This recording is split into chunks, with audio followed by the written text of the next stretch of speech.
तर नमस्कार मित्रांनो, स्वागत आहे तुम्हाला सर्वांचं परत एका आपल्या नवीन ब्लॉगमध्ये. आणि यांना कॅमेरा चालू झाला ना की यांची पहिली केस नीट करायचे असतात. तर आता होता आमचं ग्राफिक्सचा लेक्चर आणि विषय थोडा हार्ड होता, कारण इथं काढायचे होते आम्हाला डायग्राम.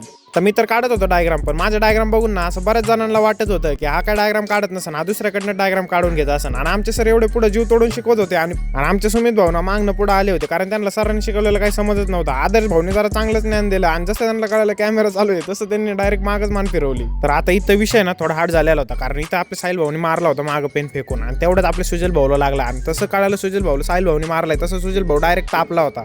इकडे सुजल भाऊ डायरेक्ट रागाच्या भरात ना सिंगम शॉट देत चालला होता. एवढे कष्ट घेऊन भाऊ पुढे आला होता, पण भाऊला अजून बी कळालं नव्हतं. त्यामुळे डायरेक्ट त्यांनी सरांना आवाज दिला होता. आणि इकडे आपले नितीन भाऊ ना डायरेक्ट क्रिकेट खेळायचं सांगत होते. या भाऊकडे बघून मला असं वाटतंय भाऊला डायग्राम सोडून ना इथून पुढचे 4 वर्ष कसे निघते ना याच्याकडे जास्त टेन्शन आहे. आणि हा भाऊ ना आपला निवांत बसला होता. आता जसं त्याला कळालं कॅमेरा चालू आहे तसं बघा कसा निवांत पोज देतोय. इथं ना आपले शुभम भाऊ त्यांची ताकद दाखवत होते, पण जसं आपल्या हर्ष भाऊने हाताच्या नसा दाखवल्या शुभम भाऊ डायरेक्ट गप्पच बसले.